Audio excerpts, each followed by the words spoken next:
Hi folks, Canadian Prepper here. So I'm going to be presenting a mishmash of ideas related to the recent tragic events that happened in Las Vegas.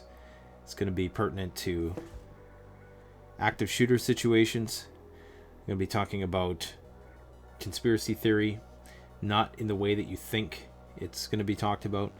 I'm also going to talk about culture and of just a variety of things. Before I do that, I want to send out my condolences to the family of Marshall over at Goinggears. If some of you are not yet aware, Marshall was the owner of the channel Goinggears and the store, I guess, Goinggears, and the website goinggears.com. Go check out his GoFundMe page, or his family's GoFundMe page. Unfortunately, he passed away a few days ago. I'm not aware of the circumstances surrounding his passing, but my heart and prayers go out to the family, because Marshall was way too young to leave us and too vital, and just a great channel who really represented the preparedness community with a lot of professionalism and didn't come off as crazy, which is much needed this day and age.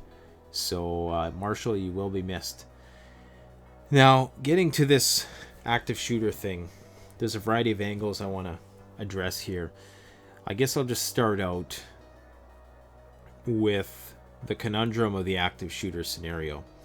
The first thing, I've been watching videos about it, as most of us have, and I'm noticing that a lot of people were very stupefied when those gunshots were going off. There's a video circulating with a cab driver who's driving around, and all you hear gunfire, automatic gunfire, and people are, like the people at the hotel that this was happening at were just kind of, they thought it was part of some pyrotechnics perhaps, or they thought it was part of the show.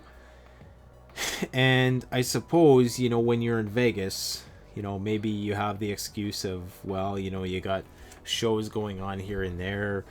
Maybe you thought it was a part of one of those presentations, but it's either that, or it's just we've become so complacent and dumbed down that we're completely unaware of our surroundings, or it's that when you're in a place like Vegas where there's so much technology and machinery, it's like the high point of civilization in a technological way, obviously not in a moral or socially evolved way.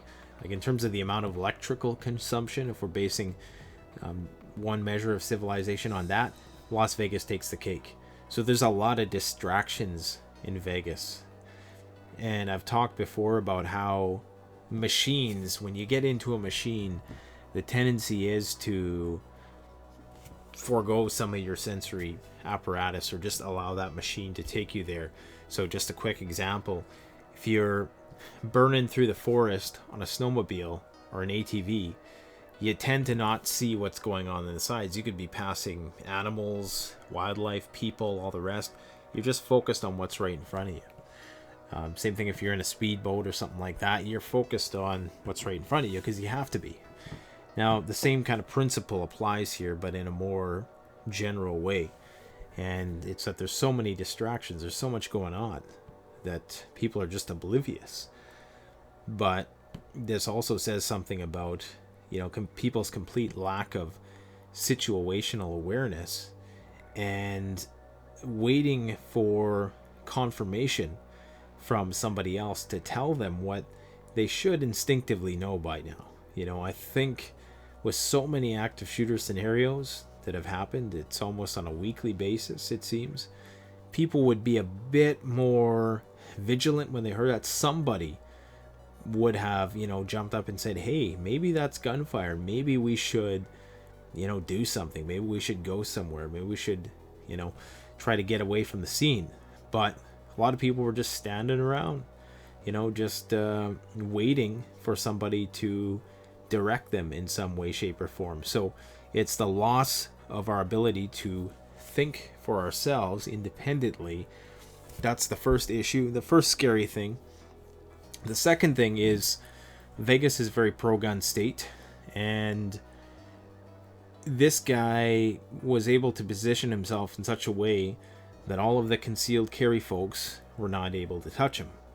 That all of the guns for self-defense were not able to touch him. And how do you defend against something like that? Even if you were to have seen this guy shooting out the window, and maybe you had a rifle in your car and you started taking shots, in all of that pandemonium and chaos, when people don't know where the shots are coming from, they don't know what's going on, chances are somebody's gonna think you're the shooter, and they're probably gonna try to take you down, you know. Or it's just somebody with the best intentions who feels that you are the person who's a part of this, and so they try to take you down. Not counting the fact that, you know, you're liable to miss, but obviously in a situation like this, you know, that's a risk that perhaps needs to be taken. It is justifiable. I know a lot of people have made the argument for, if there's an active shooter scenario, you don't want other people with guns trying to take the active shooter out because people might get shot. Well, people are already getting shot. So it's kind of a collateral damage at worst, and hopefully you put that person down before they can do any more damage. So how this guy set it up, as evil as it was, I don't want to say it was an intelligent plan, because really it doesn't take a lot to put something like that together. You bring a bunch of guns up into a high position where, you know, it's going to be very hard for somebody to take you out, and you just start unloading on a crowd of helpless people. It's a sick and deranged plan that this guy put into practice, and it's not, you know, tactically, you know, anything. It's not intelligent. It's not, you know, it's just he played on people's vulnerabilities and something that we never thought of before.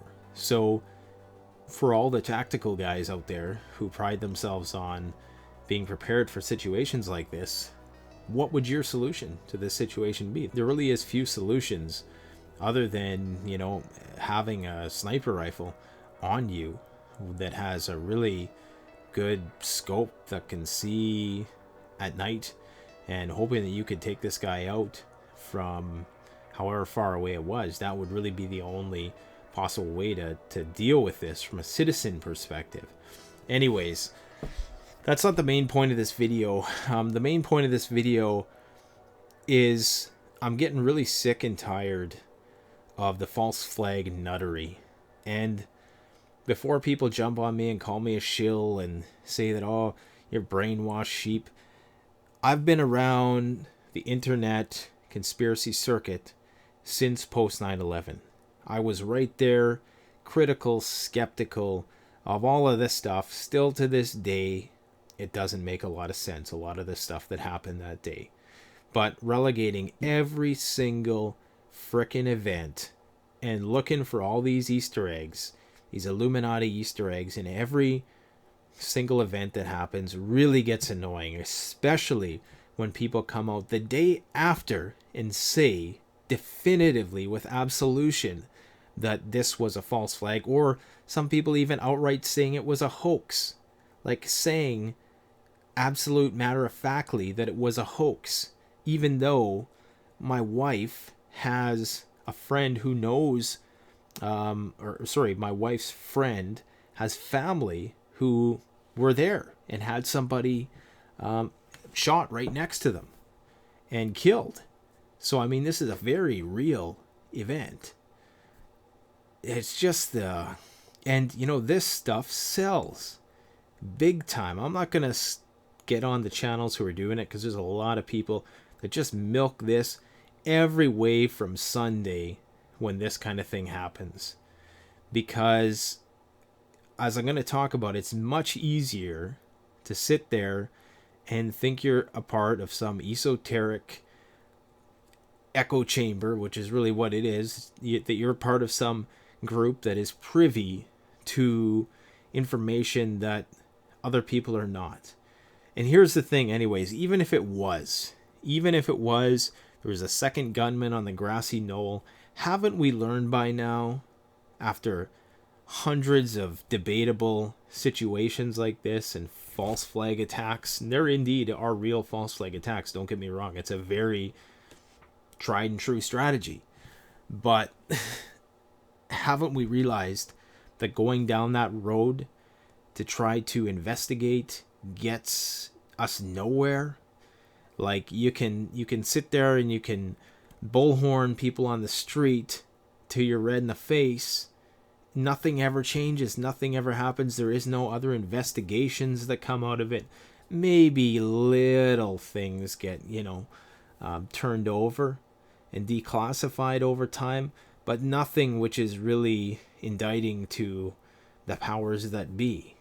Now, I'm not saying it doesn't matter if there was some sort of plan to do this from above, or maybe there was something else to the story that they don't want us to know. But then you have to think of, what was the purpose? What was the modus operandi? And the purpose then would be, well, of course, they always say it's gun control. But how many of these active shooter situations have amounted to really any measure of gun restrictions? It never achieves that result. What I can tell you is that if the powers that be wanted to orchestrate something to take people's guns, they could. And it would be much, much worse than this. It would be far more blatant.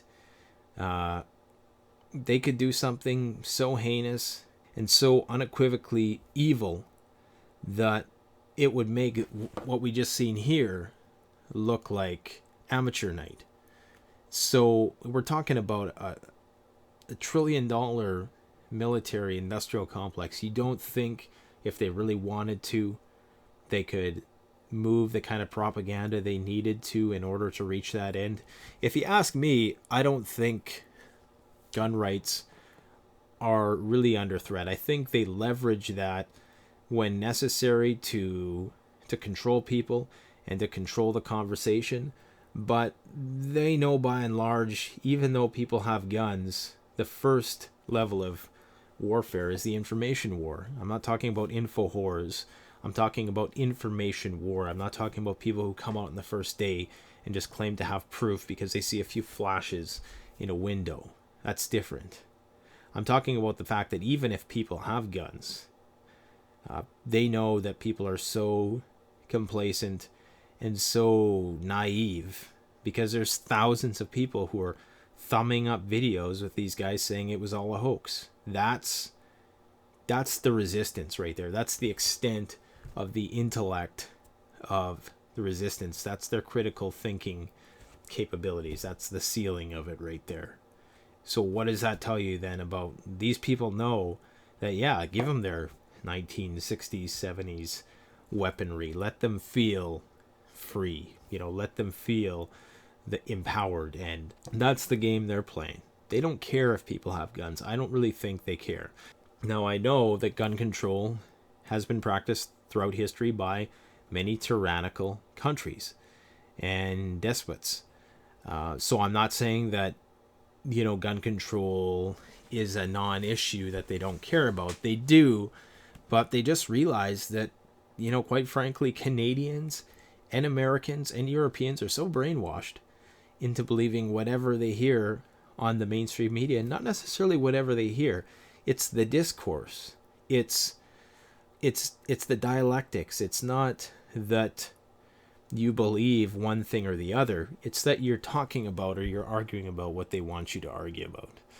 So it's not so much that, it's a right or wrong thing. It's just that they want you talking about that one thing, taking one side, whatever talking point or political football they throw at you. Basically, what I'm saying in a nutshell is that if they wanted more stricter gun control, they would find ways to do it. So I don't think that's the end game here. I don't think you could argue that that is the modus operandi. Yes, all the guys on the late night talk shows, they all came out afterwards and, wanted some more gun control, right? So here's the thing about the talk show hosts. I've commented in the past about how in order to successfully control a population, they need to be split 50-50 down the middle. A nation divided will never be united. Perhaps no truer words have ever been spoken.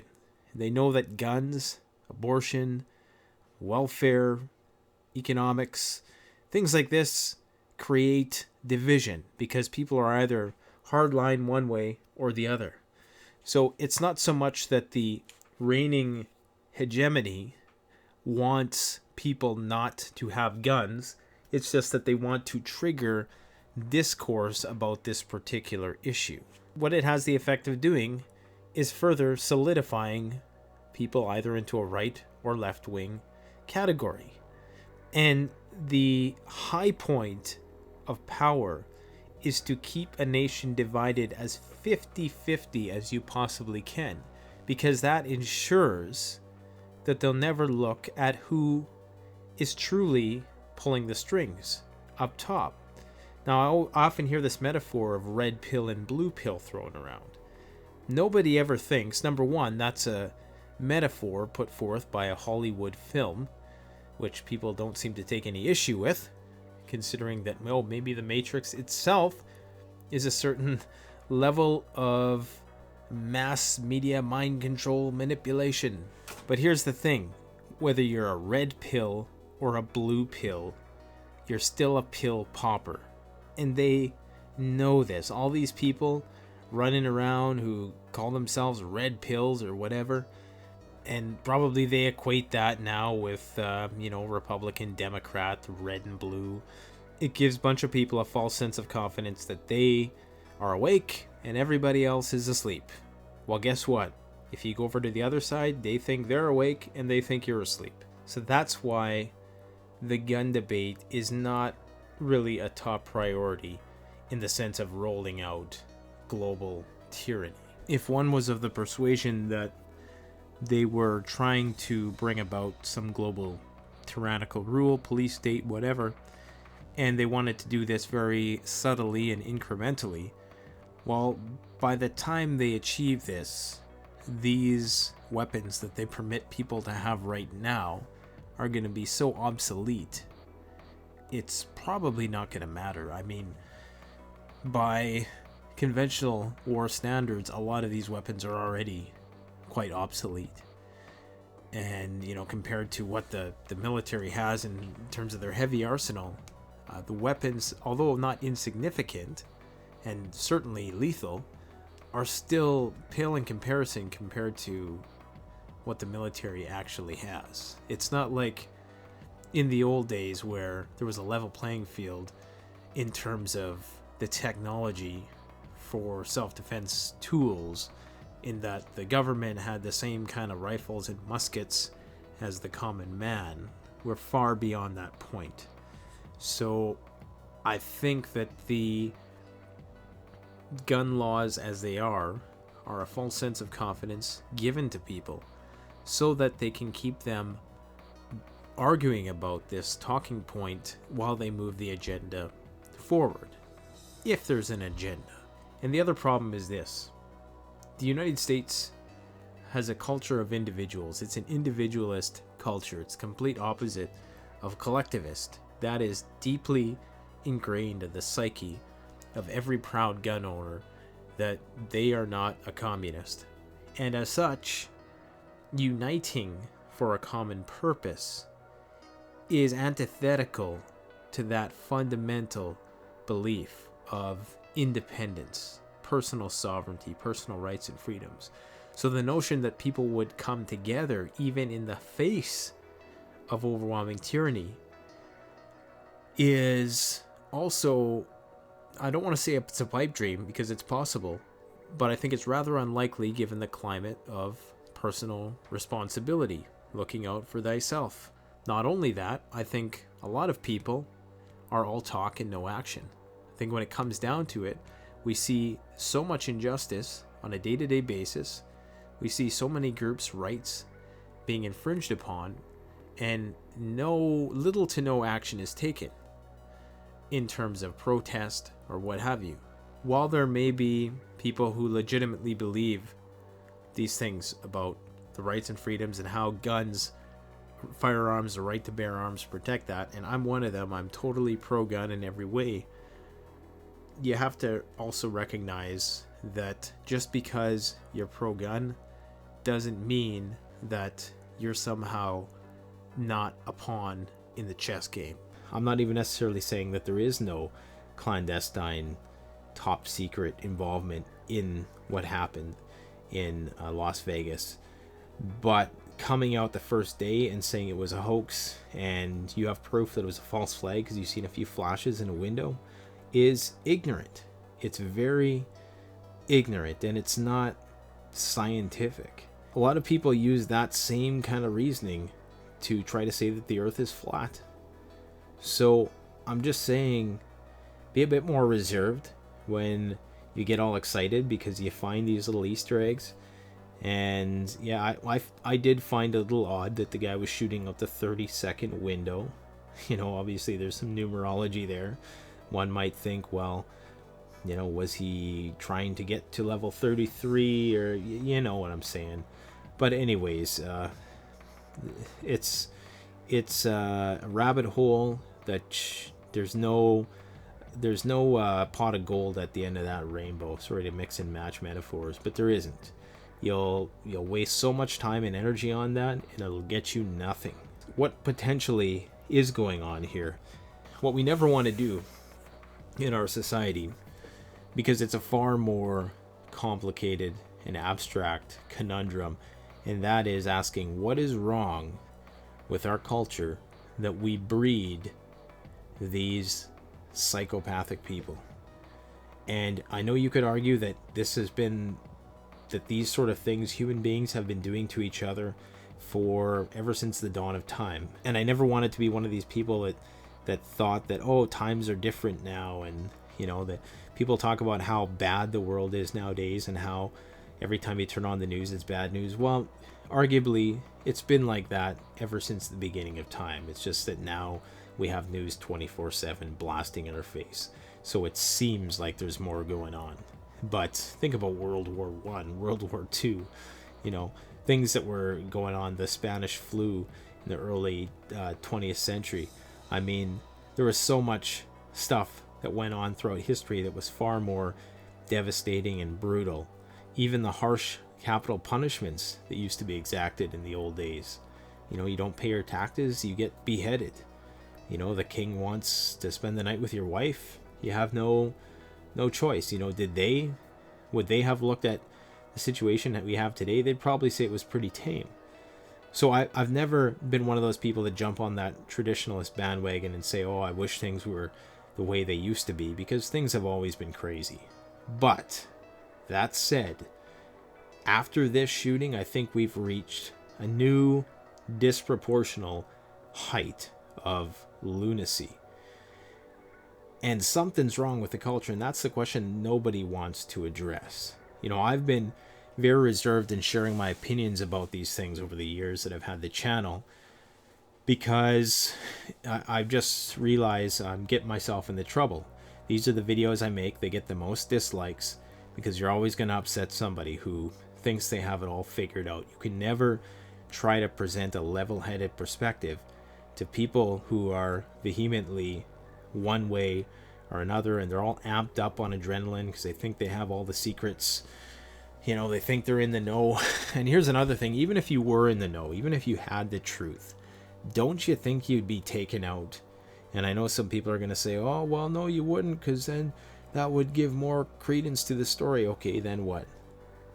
You know, 3 days later, people, right after the event, people were already posting videos. I posted a video the next day about building a shelter, the Armadillo. Not because I was trying to be disrespectful, just because I looked at my subscription feed and I realized that, you know, everybody was just posting like nothing had happened.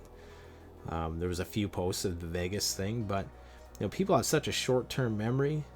They wouldn't care if you got offed. I'm sorry to say it, but if you really knew. And that was one of the things, I'm going to give you a little insight here. That was one of the things that made me stop looking, was the fear that I was getting close to an answer to a lot of that stuff, that conspiracy stuff. And that's why I stopped looking, because I realized that This ain't, if there was something like that, it ain't the Bloods and Crips. It ain't the Mafia. You know, you're talking about possibly, theoretically, what would be one of the biggest and most resourceful gangs on the planet. And here you are, some guy on your computer, on your phone, shooting videos.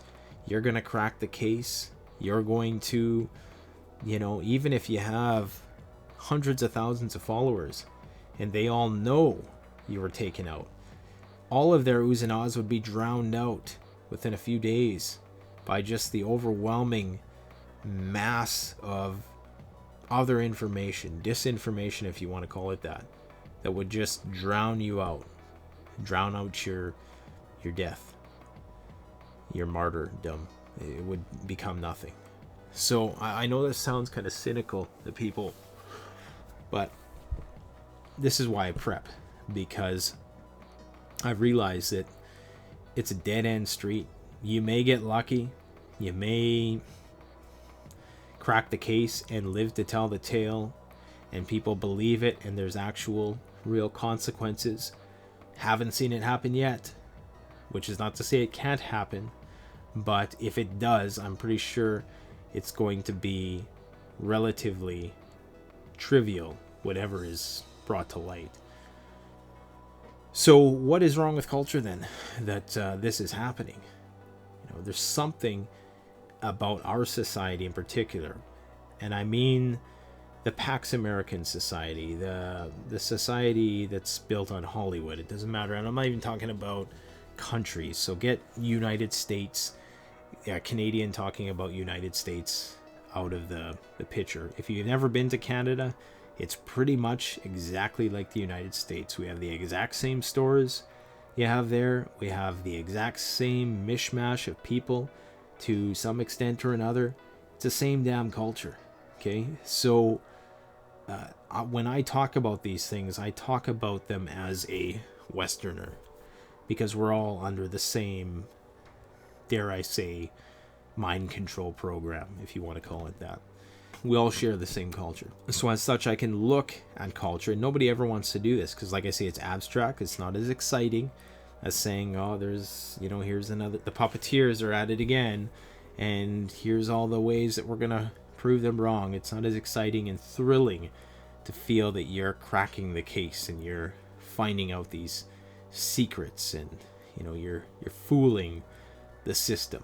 That's your way of combating the system. It's not as fun, but it's important, because we have a disproportionate amount of mass shootings in the United States and even in Canada, Western countries, whether it's terrorism or just deranged people, people who are on or off their meds, people with their own personal manifestos. You could argue that it's due to population increase, and because we have a more condensed urban population, which has increased threefold over the last century, that those numbers simply reflect that. But I would still say it's much more disproportionate, because you never had these sort of mass shootings in the past. You had duels at sundown, you had, you know, people taking the law into their own hands, but you never had what we see today. So there's something deranged about our culture, which is manifesting this stuff, and that's something we have to ask ourselves. Why is this happening? And it's not, you can't just say it's the fault of the left, because I know a lot of my viewers are going to say, oh, it's all the left's fault because of blah blah blah, it was Antifa, and you know, there's just as many right-wing shooters as there is left-wing shooters. And even if there was a disproportional amount, it's still, there still has to be a climate that we're all a part of that allows that to emerge. So there's an environment in which this is being birthed out of. So what is it that's causing it? I mean, I'm sure you could say it's a confluence of things. It's all the medications, it's the increased domestication of people. It's the death by 1,000 paper cuts, the stresses of modern life, which are we're caught ourselves in this social awkwardness now due to technology, and people are so messed up because they have all this information on the internet that lots of people don't have the critical thinking skills to make sense of it in the right way, and then they fuel their delusions with things that they cherry pick. That's one possibility. People far removed from the jungle, where we used to be exposed to violence on a regular basis. Perhaps civilization is the pressure cooker, and we are what's being pressure cooked. And eventually we blow our tops. Just like the theory of repression. We've repressed our primitive primal energies, and they manifest in these sadistic, passive-aggressive ways, where you have a wicked contrast between a very whitewashed, sterile, very docile, weak, soft society that is so soft they couldn't survive out in the wilderness if their life depended on it.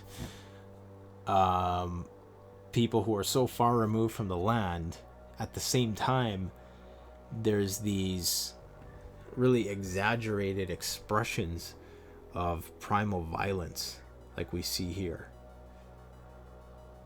to compensate for being so far removed, from not having to do the war dance, for not being initiated and having the rite of passage into manhood, to not having to do battle and feel a battle that we probably did for thousands and thousands of years, that was just a part of life. Now all those energies are attempted to be controlled by these other conduits that are put there for us. Video games, action films, the whole Fight Club mentality, MMA, football, things like that, competitive sports, to try to feed that desire for that within us. But when that's not enough, this perhaps is how it manifests. And there's the other theory that people are just simply not happy, that the consumerist driven materialistic world that we've created for ourselves is not serving us on a very fundamental level, and as such, this is the outcome. Now, my main concern with all this, let's say, for all you naysayers out there, let's say even 50% of these shootings are real. Even if only 50% were exactly the way the media said they were, we would still be grossly disproportionate to most other countries, particularly out east. This kind of thing seldom happens out east, at least we don't hear about it. But I'm pretty sure it doesn't happen like it happens here. You could say that's because they don't have guns, but then, that's a slippery slope, because then you're going to get yourself into problems if you're an advocate of gun rights. Anyways, getting back, so my main concern with all this is that what happens if this is the way that people are snapping with increased frequency? People are snapping left and right. What happens when somebody who is in a position where they have access to higher levels of clearance in government or whatever, military, what happens when they snap? If these people can fly under the radar and, barring there's no MK Ultra stuff going on, what happens when somebody of significance snaps? How many people are affected then? Is this something which is just limited to the lower echelons of society, to the average Joe trying to get by? This guy apparently was doing well for himself at one point anyways. Or is this plague something that is afflicting people across the board? Maybe The rich have more constructive ways of dealing with it and fueling their sadistic tendencies that manifest as a result of the futility of finding happiness through hedonism. I did a video recently, sorry to go on another tangent. I made a video explaining how the dopamine of the billionaire, dopamine is a chemical that it's a pleasure chemical, one of the main ones, the one that makes you interested, intrigued, excited about stuff. The dopamine in the brain of a billionaire is no different in its chemical composition than the dopamine in your brain. And equivalent amounts of that are released when a hobo on the street who hasn't eaten a good meal in 3 days is presented with the crappiest food money can buy, and Mr. Billionaire goes into his restaurant and drops $1,000 on a meal, if that's even possible. I'm sure it is somewhere. The actual dopamine release, the actual pleasure, the actual experience, they're equivocal. There's no difference. So there's a emptiness that emerges if your whole existence is built around pleasure seeking for the sake of pleasure seeking. Something is missing in your life, which is why, hence the emergence of the first world problem, that existential crisis of the first world human who has all their needs met, but on a spiritual level they're completely and utterly hollow. And that leads to this kind of stuff, or it works itself out to this kind of stuff. It may not be fueled by that directly. These people won't come out and say, oh, I'm unhappy and this is my way of showing it, but it works itself out into this.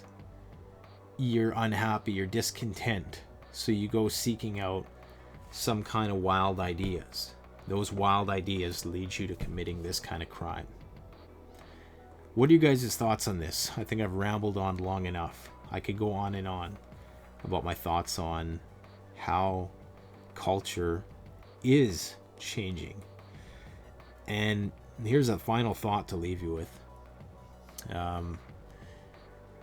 If we look at how we're becoming more evolved with machines, and I was thinking the other day, I don't think we're really that evolved at all yet.